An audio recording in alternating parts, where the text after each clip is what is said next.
ಪ್ರಿಯ ವೀಕ್ಷಕರೇ ನಮಸ್ಕಾರ. ಪ್ರತಿ ವರ್ಷ ಇತ್ತೀಚಿನ ದಿನಗಳಲ್ಲಿ ಅಂದರೆ ಈ ಕೇಂದ್ರದಲ್ಲಿ BJP ಸರ್ಕಾರ ಬಂದಾಗಲಿಂದ ಅಂದರೆ ಯೋಗ ಮೊದಲೇ ಇದೆ. ಈಗ ಅದು BJP ಸರ್ಕಾರ ಬಂದ ಮೇಲೆ ನರೇಂದ್ರ ಮೋದಿ ಪ್ರಧಾನಮಂತ್ರಿ ಆದಮೇಲೆ ಸ್ವಲ್ಪ ಜಾಸ್ತಿ ಆಯಿತು ಯೋಗ. ಇವತ್ತು ನಮ್ಮ ದೇಶದಲ್ಲಿ ಏನೇ ಬಂದರೂ ಅದನ್ನು ಬಿಸ್ನೆಸ್ ಕಡೆ ತಿರ್ಕೊಳ್ಳುತ್ತೆ. ಯಾವುದೇ ಬರಲಿ ಹೊಸ್ದಾಗಿ ಅದು ಬಿಸ್ನೆಸ್ಸು. ನಮ್ಮ ದೇಶದಲ್ಲಿ ಯಾವುದೇ ಬರಲಿ ನೋಡಿ, ಯಾವುದೇ ಅದು ಏನೇನು ಮಾಡ್ತಾರೆ. ಯೋಗ ಒಂದು ಅದ್ಭುತವಾದ ಯೋಗ. ಇದನ್ನು ಯಾರ್ಯಾರು ಮಾಡಬೇಕು ಗೊತ್ತಾ? ಎಲ್ಲರೂ ಮಾಡೋದಲ್ಲ ಯೋಗ. ಇದು ಎಲ್ಲರಿಗೂ ಆರೋಗ್ಯಕರವಾಗಿದೆ ಯೋಗ. ಆದರೆ ಹಳ್ಳಿ ಕಡೆ ಇದನ್ನು ಯಾರು ಮಾಡಲ್ಲ. ಯಾಕಂದರೆ ಹೊಲದಾಗ ಬೇಕಾದಷ್ಟು ಕೆಲಸ ಯೋಗ ಮಾಡ್ತಾರೆ. ಅದರಿಂದ ರೈತರಿಗೆ ಇದು ಅವಶ್ಯಕತೆ ಇಲ್ಲ ಯೋಗ. ಪ್ರತಿದಿನವೂ ಯೋಗ ಮಾಡ್ತಾರೆ. ಅವ್ರು ಹೊಲದಲ್ಲಿ ಕೆಲಸ ಮಾಡ್ತಾರಲ್ಲ, ಅದು ಅವ್ರಿಗೆ ಇದು ಯೋಗ ಆಗುತ್ತೆ. ಇಲ್ಲಿ ಯೋಗ ಮಾಡಬೇಕಾಗಿರೋದು ಸರ್ಕಾರಿ ಅಧಿಕಾರಿಗಳು, ರಾಜಕಾರಣಿಗಳು, ಪೊಲೀಸ್ ಅಧಿಕಾರಿಗಳು. ಇವರೆಲ್ಲ ದಿನ ಬೆಳಗ್ಗೆ ಎದ್ದು ಭಾಳ ಅದ್ಭುತವಾದ ಯೋಗ ಬೇಕು. ಯಾಕಂದರೆ ಇವರಿಗೆ ಶಾಂತಿ, ಸಮಾಧಾನ, ತಾಳ್ಮೆ ಬೇಕು. ಯಾಕಂದ್ರೆ ನ್ಯಾಯ, ನೀತಿ, ಧರ್ಮದಲ್ಲಿ ನಾವು ಬದುಕ್ತಾ ಇದ್ದೀವಿ. ಅದರಲ್ಲಿ ಈ ಸರ್ಕಾರಿ ಅಧಿಕಾರಿಗಳು, ಪೊಲೀಸ್ ಅಧಿಕಾರಿಗಳು ಮತ್ತು ರಾಜಕಾರಣಿಗಳು ಇವರಿಗೆಲ್ಲ ಎಷ್ಟು ತಾಳ್ಮೆ ಇರುತ್ತೋ ಅಷ್ಟು ಒಳ್ಳೊಳ್ಳೆ ಯೋಚನೆಗಳು ಇವ್ರ ತಲೆಯಲ್ಲಿ ಬರ್ತವೆ. ಅದರಿಂದ ಇವರು ಎಷ್ಟು ಅದ್ಭುತವಾದ ಯೋಧ ಮಾಡ್ತಾರೋ ಇದಕ್ಕೆ ಇವೆಲ್ಲ ತುಂಬ ಚೆನ್ನಾಗಿರುತ್ತೆ ನೋಡಿ. ಒಂದು ಅದ್ಭುತವಾದ ಪರಿಸರದಲ್ಲಿ ಇವತ್ತು ನಾವೇನು ಬದುಕ್ತಾ ಇದ್ದೀವಲ್ಲ, ಈ ಪರಿಸರದಿಂದ ನಾವು ಬದುಕ್ತಾ ಇದ್ದೀವಿ. ಈ ಪರಿಸರ ಇಲ್ಲಂದ್ರೆ ಇಲ್ಲ, ನಮ್ಮಿಂದ ಪರಿಸರ ಇಲ್ಲ, ಪರಿಸರದಿಂದ ನಾವಿದ್ದೀವಿ. ಅದರಿಂದ ನಮಗೆ ಯೋಗ ಭಾಳ ಮುಖ್ಯ ಇದೆ. ಅದರಿಂದ ನಾವು ಇವತ್ತು ನೋಡಿ ನಮ್ಮ ದೇಶದಲ್ಲಿ ಎಜುಕೇಷನ್ ಅದು ಒಂದು ಬಿಸ್ನೆಸ್ ಆಗ್ತಾಯಿದೆ. ಮತ್ತು ಸರ್ಕಾರಿ ಕೆಲಸ ಅದು ಕೂಡ ಒಂದು ಬಿಸ್ನೆಸ್ಸು. ಇವತ್ತು ಚುನಾವಣೆ ನಮ್ಮ ದೇಶದಲ್ಲಿ ಅದು ಕೂಡ ಒಂದು ಬಿಸ್ನೆಸ್ಸು. ಮತ್ತು ದೊಡ್ಡ ಇದು ಎಜುಕೇಷನ್ನು, ಇದು ಭಯಾನಕ ಬಿಸ್ನೆಸ್. ಇದು ಎಜುಕೇಷನ್ ಅನ್ನೋದು ಸಿಕ್ಕಾಪಟ್ಟೆ ಬಿಸ್ನೆಸ್ಸು. ಮತ್ತು ಮೆಡಿಕಲ್ ಮಾಫಿಯಾ, ಎಜುಕೇಷನ್ ಮಾಫಿಯಾ, ಇನ್ನೂ ಬೇಕಾದಷ್ಟು ಮಾಫಿಯಾಗಳು ನಮ್ಮ ದೇಶದಲ್ಲಿದ್ದಾವೆ. ಮತ್ತು ದೇವಸ್ಥಾನಗಳು ಇದು ಕೂಡ ಇವತ್ತು ನಮ್ಮ ಸಂಸ್ಕೃತಿ ಹೆಂಗಂದರೆ ಒಂದು ಕಲ್ಲು, ಒಂದು ಮರದ ಕೆಳಗಡೆ ಇಟ್ಟು ಪೂಜೆ ಮಾಡಿದ್ರೆ ಅದೇ ಒಂದು ದೇವರು. ಅದನ್ನೇ ಒಂದು ಬಿಸ್ನೆಸ್ ಮಾಡ್ಕೊಂಡ್ಬಿಡ್ತಾರೆ. ಈ ರೀತಿ ಭಾಳ ಅದ್ಭುತವಾದ ಯೋಜನೆಗಳು ಮತ್ತು ಬಿಸ್ನೆಸ್ಗಳು ನಮ್ಮ ದೇಶದಲ್ಲಿ ಹೊಸ ಹುಟ್ಟಾಗ್ತಾ ಇದ್ದಾವೆ. ಈಗ ಅದೇ ರೀತಿ ಒಂದು ಯೋಗ ಇವತ್ತು ಬಿಸ್ನೆಸ್ ಆಗಿದೆ.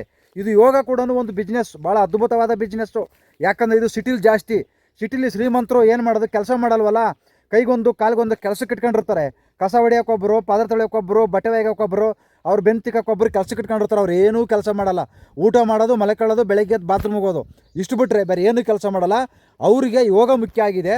ಅವ್ರೇನು ಮಾಡ್ತಾರೆ, ತಿಂಗಳಿಗೆ 2,000ನೋ 3,000ನೋ ಕೊಟ್ಟು, ಇಲ್ಲ ಆಫರ್ ವರ್ಷಕ್ಕೆ, ಈ ರೀತಿ ಯೋಗ ಕೂಡ ಇವತ್ತು ಬಿಸ್ನೆಸ್ ಆಗಿದೆ ನಮ್ಮ ದೇಶದಲ್ಲಿ. ಫ್ರೀ ಹೇಳ್ಕೊಡೋದು ಕಡಿಮೆ. ಎಲ್ಲೋ ಒಂದು ಕಡೆ ಪಾಪ ಧರ್ಮ, ನ್ಯಾಯ, ನೀತಿ, ಧರ್ಮದಿಂದ ಕೆಲವರು ಫ್ರೀ ಹೇಳ್ಕೊಡ್ತಾರೆ. ಇನ್ನು ಕೆಲವರು ಬಿಸ್ನೆಸ್. ಯಾಕಂದ್ರೆ ಅವ್ರಿಗೂ ಬಿಸ್ನೆಸ್, ಅವರು ಬದುಕಬೇಕಲ್ವಾ. ಅವರು ಏನೂ ಕೆಲಸ ಮಾಡಲ್ಲ. ಇವ್ರಿಗೆ ಹೇಳ್ಕೊಟ್ಟಂಗೆ ಆಗುತ್ತೆ, ನಮಗೆ ಹೊಟ್ಟೆ ತುಂಬಿದಂಗೆ ಆಗುತ್ತೆ. ಈ ರೀತಿ ದೇಶಗಳಲ್ಲಿ, ನಮ್ಮ ರಾಜ್ಯದಲ್ಲಿ, ನಮ್ಮ ದೇಶದಲ್ಲಿ ಎಲ್ಲ ಬಿಸ್ನೆಸ್ ಮಾಡ್ಕೊಂಡು ಕೂತ್ಕೊಂಡ್ರೆ ಇನ್ನು ಏನು ಪ್ರಯೋಜನ? ಎಲ್ಲಿದೆ ನ್ಯಾಯ, ನೀತಿ, ಧರ್ಮ ಎಲ್ಲಿದೆ? ಇನ್ನು ಇದನ್ನು ಮುಖ್ಯವಾಗಿ ಯೋಗ ಮಾಡಬೇಕಾಗಿರೋರು ಪೊಲೀಸ್ನವ್ರು ಮಾಡಲೇಬೇಕು ಯೋಗ. ಯಾಕಂದರೆ ತಾಳ್ಮೆ ಅನ್ನೋದೇ ಇಲ್ಲ ಪೊಲೀಸ್ನವ್ರಿಗೆ. 100ರಲ್ಲಿ 80 ಜನ ಪೊಲೀಸ್ ಅಧಿಕಾರಿಗಳಿಗೆ ತಾಳ್ಮೆ ಇಲ್ಲ.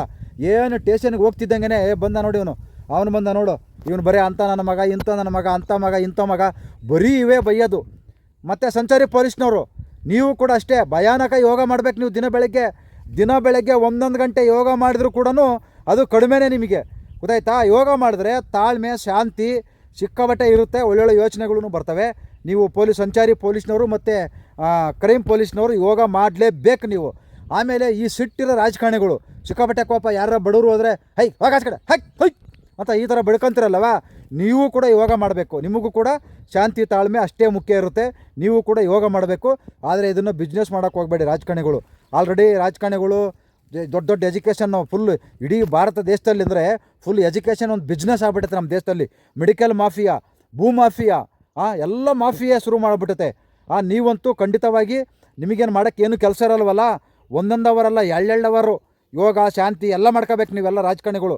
ಆವಾಗ ನಮ್ಮ ದೇಶ ಸ್ವಲ್ಪ ಶಾಂತಿ, ಸಮಾಧಾನ ಅಂತ ಇರ್ಬೋದು. ಯಾರು ಅತಿ ಹೆಚ್ಚು ಸಿಟಿಲಿ ಇರ್ತಿರೋ, ಕೋಪ ಮಾಡ್ಕೊಂಡಿರ್ತಾರೋ, ಅತಿ ಹೆಚ್ಚು ಯೋಗ ಮಾಡಬೇಕಾಗಿರೋರು ಸಿಟಿಯವರೇ. ನಿಮಗೆ ಕೋಪ, ತಾಳ್ಮೆ, ಭಯಂಕರ ತಾಳ್ಮೆ ಅನ್ನೋದು ಇರೋದೇ ಅಲ್ಲ.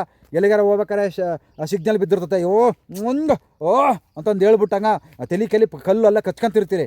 ತಾಳ್ಮೆ ಮುಖ್ಯ. ತಾಳ್ಮೆ ಇದ್ದರೂ ಮಾತ್ರ ನಾವು ಆರೋಗ್ಯಕರವಾಗಿರ್ತೀವಿ. ತಾಳ್ಮೆ ಕಳ್ಕೊಂಡ್ರೆ ಆರೋಗ್ಯ ಎಲ್ಲ ಮುಂಡ ಮುಚ್ಕೊಂಡು ಹೋಗುತ್ತೆ. ನಮಸ್ಕಾರ, ಎಲ್ಲರಿಗೂ ಒಳ್ಳೆಯದಾಗಲಿ. ನಮ್ಮ ದೇಶದಲ್ಲಿ ಏನೇ ಮಾಡಿದ್ರು ಕೂಡ ಅದು ಬಿಸ್ನೆಸ್ ಆಗುತ್ತೆ. ನಮಸ್ಕಾರ.